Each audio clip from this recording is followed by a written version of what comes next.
the number one detox organ is actually the lung. Number two should be the gut.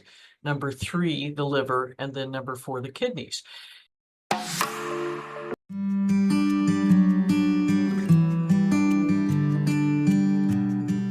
So welcome to the Herbs and Homeopathy Conference. I'm Dr. Jeff Grognet, and with me is Dr. Ruth Roberts. And Ruth is America's most loved pet health coach. And she supported thousands of dogs and cats to overcome their health hurdles like kidney disease, gastrointestinal illness, allergies, and cancer. Her natural approach to healing creates a gentle yet effective path for your pet to take on the journey to a well-being. She's created the original Crock Pet diet. And that's exactly it, Crock Pet diet. And it's a balanced home-cooked diet. And she regards that as the foundation for health. And also, as a side note, it's really easy to make. And she's now training passionate pet parents and pet health professionals to be certified holistic pet health coaches so that even more pets can be helped holistically. So welcome, Ruth. Jeff, a pleasure as always. It's always great to have you on because we're going to get some practical stuff for people to work on today. And the topic is detox. That's a big one because then we have to decide what are we detoxing from, what's our end goal, and how do we do it. So let's start off. What is detox? Well, detoxification is actually a natural process in the body, but if we have had any illness, especially one that might impact our gastrointestinal system, this is where this process can go awry. So the number one detox organ is actually the lung. Number two should be the gut. Number three, the liver, and then number four, the kidneys. And so the lungs is going to do what it's going to do. But if the gut has been compromised, then its ability to do its job in detoxification gets passed on to the liver. And when that happens, if the liver becomes overwhelmed, it runs out of the cofactors it needs to do the detoxification process properly, then we start to see problems in the body. And so we see these toxins build up. And the other question is, what are the toxins? And so they can be anything from all of the stuff we worry about, like plastics, glyphosates, to normal metabolic processes where these breakdown processes, or breakdown products, I should say, don't get completely changed from one form, which is relatively inert, into another form, which can pass out of the body. Gotcha. Yeah, conventionally, veterinarians are told when they go through school that the kidneys eliminate all the toxins from the body. Oops. Pure and simple, right? They do a lot through the urine, so they are really good at eliminating the water-soluble toxins. But fat-soluble toxins get stuck in the biliary system, and if they are not converted into a water-soluble molecule, then they don't go out of the body. But water-soluble stuff also leaves via the feces or the excrement. Okay. So when you're talking about the liver being the one that's going to do, I call it the ultimate detox, okay, because the gut isn't feeling happy that day. Something I saw in practice a lot was, especially dogs, were patients with high liver enzymes. As in, they're just elevated. They're happy, they're healthy, so to speak, but their liver enzymes are up. And quite often it goes through a very frustrating investigation, and then usually it comes down to how much money do you want to spend? We try to figure it out. So is that what we're talking about here? Is that linked to it? That's a sign that the detoxification systems in the body are not working. And you're right, there are so many dogs that walk around with moderately elevated liver enzymes that look happy, healthy, normal. But they're also the ones that I worry about developing some sort of chronic disease because the systems are backed up. Yeah. So that's our early warning system. If you happen to be doing a blood test for pre-anesthetic or something, that's usually where it's picked up on, right? Yeah, or routine testing for animals. The other thing I think that's critical to remember is that when you see liver enzyme elevation, that means that at least 65% of the liver has been insulted. Aha. Okay. So we're not talking a little tiny corner of the liver that got bruised or anything like that. We're talking about a major, okay, we got an issue going on here. Something ain't right. And that's the thing, because we'll say, oh, it's not that high. But if we go back and remember, oh, that means that only 60, maybe 68% of the liver's been insulted. Then if we start to flip it back around that way, then in my mind, that's what made me start to think, oh, I should really start figuring out how to address this more successfully. Yeah. What are other signs that we have a detoxing issue going on? So it could be anything from GI problems, vomiting, diarrhea, constipation is the other one, because the water process isn't working very well, itchy skin, chronic skin disease, arthritis. So this is the difficulty, right? Because these are all symptoms of lots of other things as well. Right. Yeah. Yeah. No, it's hard to, I say, especially conventionally, it's very hard for veterinarians to say, oh, the toxins are building up or they're not being shunted out properly. We don't have a test for that as such. Not very good yet. Yeah. No. Yeah. Okay. So if we've got these signals that we've got something going wrong, what's our next step? Honestly, I think the first step is to look at the diet. And again, if we know that the gut is supposed to be the number 2 detox agent, we want to do everything we can to pull the stress off of the liver. So if you're feeding a highly processed diet and this is all you can do, one of the most important things you can do to improve how the gut's functioning is to just add some vegetables. So that can be as simple as grabbing a handful of frozen vegetable mixture called Normandy blend, throwing in a pot of water, letting that boil and cook, and then adding all of that to the kibble. I would encourage you to, if you're able to, start moving towards a fresh food diet. And the reason is that that's going to help support a healthy microbiome. And when the microbiome gets healthy, then this is really what the detox agent is within the gut, is this massive organization of trillions and trillions of organisms that are not us. Yeah. So there's like I say, we've got all these steps to do, but the foundation is the food. Now, you're talking about veggies, you're talking about cooked veggies in this case? I do recommend home cooked diets. And the reason is that many of these pets are not 100% healthy. We know that already. And so if we cook them, then we present them in a fashion where they're already pre-digested and easier for the body to utilize and get the nutrients. And then they're broken down in such a way that the probiotic organisms in the gut can take advantage of all those polyphenols and fibers that are coming through. Okay. And that goes towards a long way in terms of supporting the microbiome in the gut, then. Exactly. Prebiotics and such. Exactly. So that expression of feeding the rainbow or polyphenols, the things that give us the colors, right? They're not for us. They're for the bugs. That's right. Okay. Okay. So you're centering on the veggie idea, and yet the argument is, yeah, but you're dealing with a dog or a cat especially that's a carnivore. What about adding meat to that processed diet? Is that any better or worse or what? And that's it. So if we're starting with somebody that's feeding a processed diet, simple steps are going to make a big difference. So if you add in more fiber into the diet, that's going to support the microbiome. There's already quite a bit of protein in much of the processed food. And then from there, just start layering in little changes as you go. If you're able to, go directly from that processed diet to a whole food diet. And that would be one composed of healthy animal proteins, fats, and vegetables.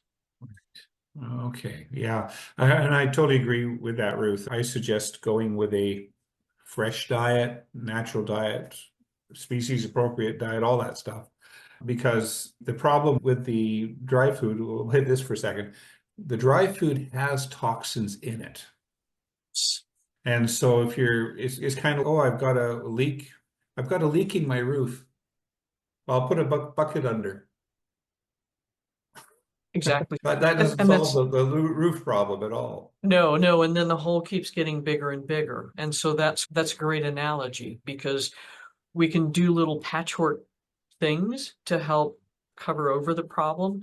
But if we don't truly go after the solution, the hole in the roof gets leaked bigger and bigger until we have so much water damage in the house, we have to tear it down. Okay.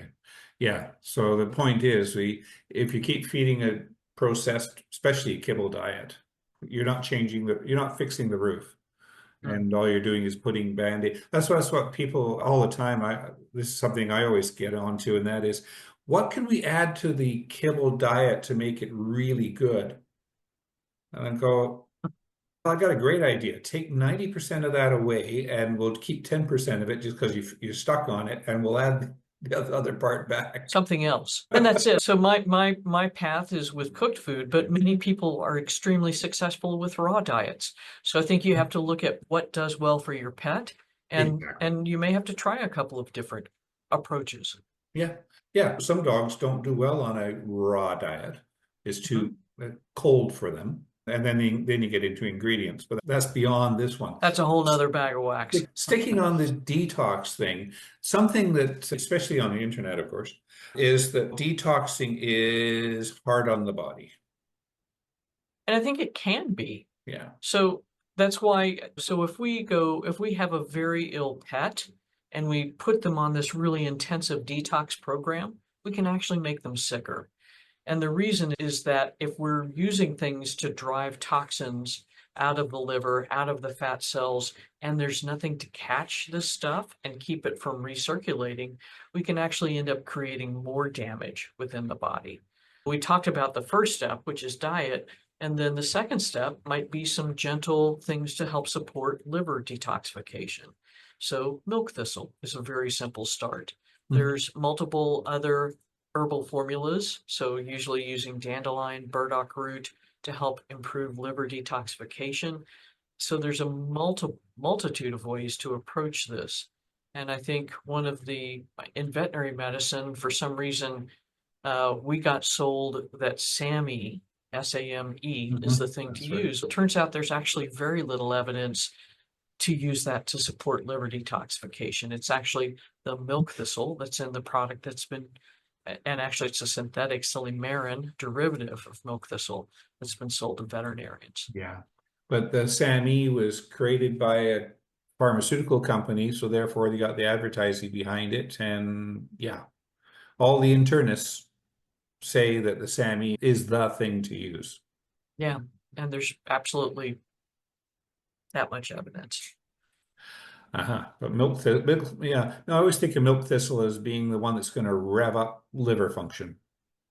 Absolutely. Yeah. And where that came from was a study in children that had eaten amanita mushrooms, which are the really pretty but highly toxic mushrooms. Yeah. And they gave these children infusions of milk thistle. And in a toxic exposure that generally kills 90% of the children that would eat them, 9 out of the 10 kids walked out of the hospital. So that's pretty powerful that milk Mm. thistle was able to flip the script on amanita mushroom toxicity. Oh, great. I remember seeing this years ago, and that this was a European thing, and that is when you've been out binging for the weekend, take milk thistle for a week. Yes, help your liver. Help your liver out now that you've assaulted it. Yes. Oh God, it's just so much funny. But yes, but the detoxing itself, we'll get into sort of some protocols later. But the thing is, there's one thing about dealing with the toxins that are in the body. The other thing is, how can we actually make it so we get less toxins in the body to begin with? And that is critical. So it's all about choices, really. So if you live in Flint, Michigan, and you don't have a water filter, something is really wrong in your head. And I would make the argument that I saw an article today that in Connecticut, they believe now, and the Northeast has a really big issue with PFASs, one of the forever chemical contaminating the water. But they believe now in Polychlorinated Connecticut, something. Yeah. it will take 1,000 years for the water to get clean if no further PFASs are applied.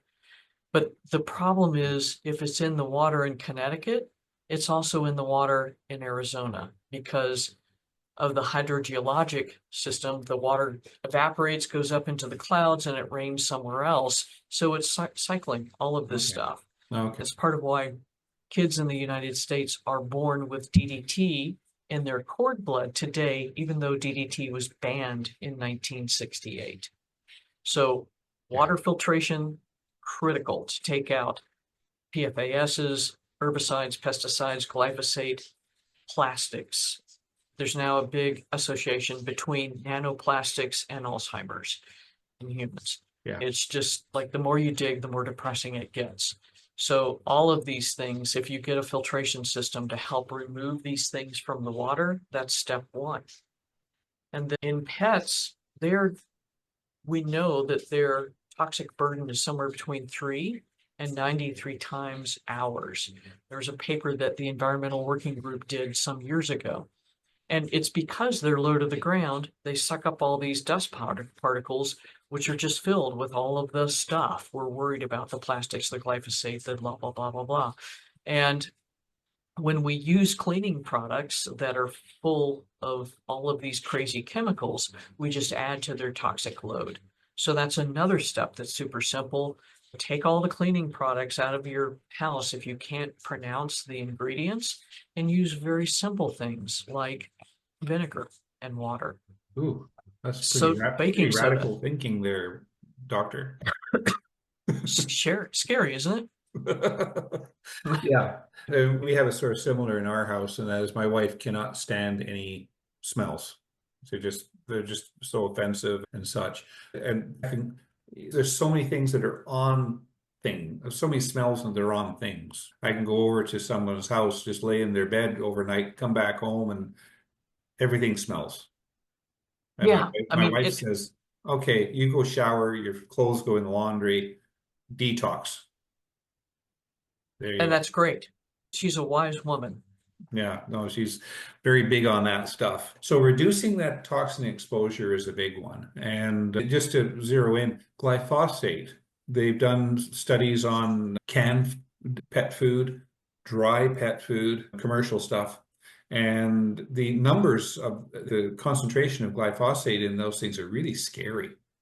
We've got all this stuff here. It's there. That comes back to unfortunately, the diet again. It does. And the other thing that's really commonly found in canned and bagged pet food are AGEs, or advanced glycation end products. And the acronym AGE is really appropriate because they do indeed induce, boy, I can't even say that straight. That sounds like tongue twister right there. Wow. But they do speed up the aging process. So that's a big problem. Yeah. So again, moving to a fresh food diet that you have control over, you're going to reduce your pet's exposure to these things. Yeah.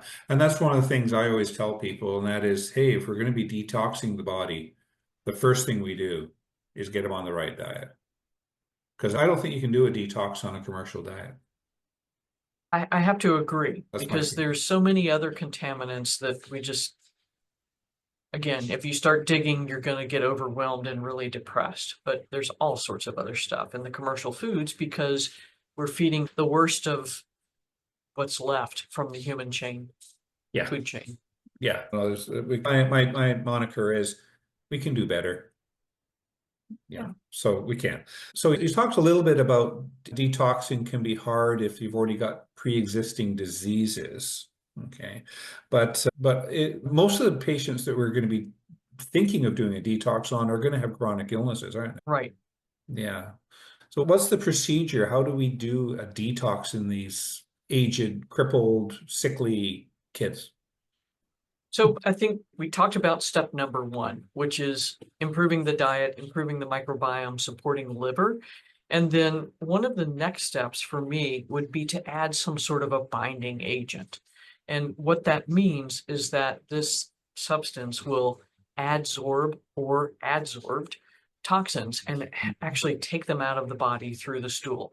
So that can be super simple. It can be activated charcoal. It can be clinoptilite, zeolite. It can be fulvic acid and humic acid. So there's a myriad of options out there.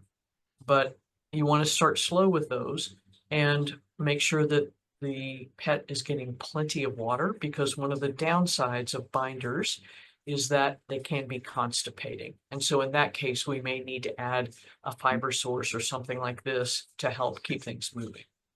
Okay. What's an example of a binder? What are you talking about, Ruth? So again, activated charcoal, there's a boatload of products out there. We've been using carboxy by Cellcore for pets. So that's a fulvic acid, humic acid. Another brand I really is True Cellular, has a clinoptilite zeolite product, which is a little bit more intensive for heavy metals. That's like a specifically. clay. It is. So we used to, like years ago, we would use Montmillerite or bentonite clay. Right. Yeah. And it turns out that unfortunately those products tend to be highly contaminated. So we went Yeah, I through know. everything that was clean and it's, oh my God. And so we're actually feeding in a binder that has lots of heavy metals in it. So you can still Well, find them out there, but don't buy them. And another one that you should probably avoid is zeolite. So it's Shiliat, because it is a humic acid derivative, but evidently it's not super clean either. oh, joy. Okay. So obviously there's issues with how to do that. So if we're going to do a detox and we go through that process, and first, how do we two things? How do we measure if it's been successful? And do we need to keep doing the detox like every month, or are we done? And that's an excellent question. So in pets, we don't have like in humans, there are lots of tests out there that can show you your glyphosate level. We do have that for pets and a whole host of other things. A useful and relatively inexpensive tool is something called hair tissue mineral analysis. And there's several companies that do this. Very easy test. It's a hair sample. You send it in, you get an idea of what's present. And so that's a way to know if you're making present or progress or you're not making progress. And then really the other way is to look at your pet's symptoms. Are they getting better? And what you may see, so we've got the binder on board, we've got the food change, we've got some liver support. One other thing we probably want to add in is something to actually push toxins out of the cell now that we have the catcher, the binder, to pick this stuff up. So one thing to pay attention to is that we may push too hard and actually see the pet feel a little worse. And in that case, we want to back up a little bit and take the pressure off. But so what you probably will see is maybe a little bit worse for a week or so after starting the protocol, and then you start to see the symptoms that were a persistent issue get better. Now, in the case of the dog we were talking about at the start that just has liver enzyme elevation, and they're feeling apparently fine, the only way to know if they're getting better or not may be to repeat that blood test in, say, 3 weeks to see if you're seeing an improvement in the values. Yeah. Yeah, I did that in practice, and that is, hey, the liver enzymes are up. For example, we did it because we need to get this kid in to have some dental work done. And the liver enzymes are up, but everything's cool. So we went ahead with it because the teeth can be a contributor to toxins as well. Right on. We want to get the teeth sorted out.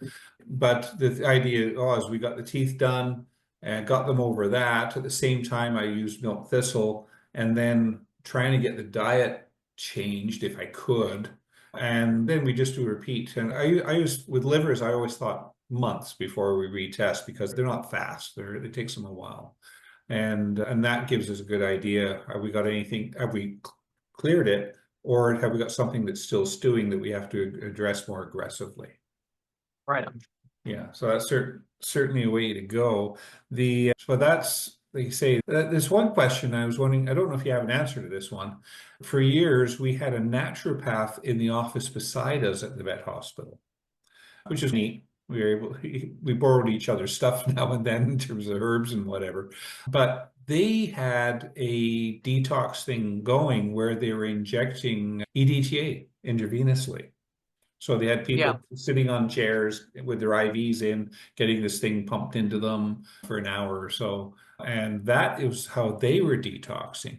Is that ever being used in pets, do you know, or what? Yes, in a case of actual measurable lead toxicity. Uh, So when I started working in Charleston, South Carolina, people were going in and remodeling these 100 homes, which were all painted in lead. And so the dogs are licking the paint chips off the windowsills, and then they're getting sick with all sorts of crazy stuff, red cell problems, skin problems, oh, mental okay. problems as well. And so literally we were treating them with EDTA because it is a very powerful chelator for heavy metals. If the naturopaths were using that, they were probably using a few other things injectably, and one of them Probably. is liposomal or is glutathione because intravenously you can get levels up of glutathione in the liver, which is considered to be one of the master antioxidants in the liver. Oh, neat. Okay, so I asked that question to the right person, didn't Yeah, I guess I? so.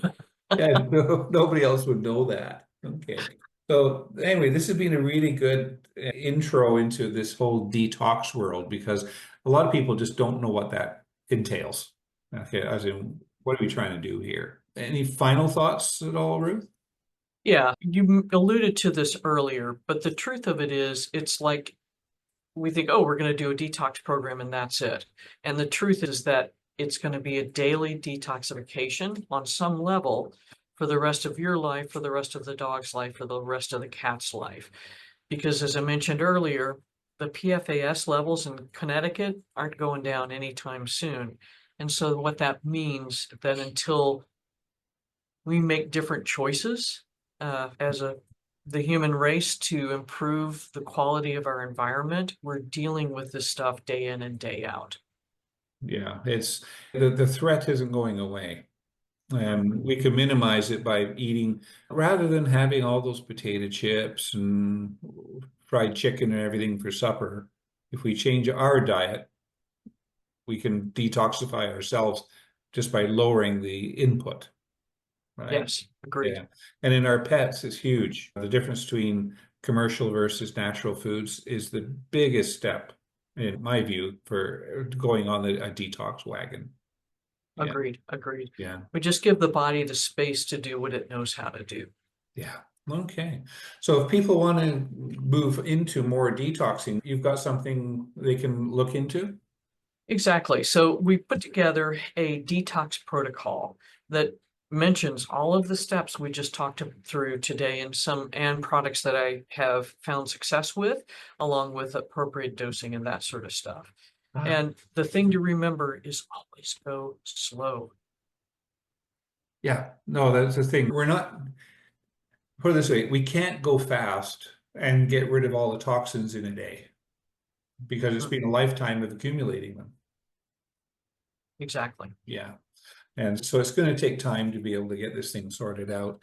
And this is just a health part of your health program, not a pill you're taking this month. And I think that's critical, Jeff, because if you don't really, it has to just become your way of life. We say lifestyle a lot, but really it is that this is your way of life. Whole food diet, things that help support your body's ability to do what it knows how to do. Exactly. Yeah, there's so many ways we harm our bodies, and there's only a limited number of ways we can make it better. But the biggest word on that is commitment to be able to keep it going, Right right? on. So I agree. So thank you very much for bringing all this information in, Ruth. This has been wonderful.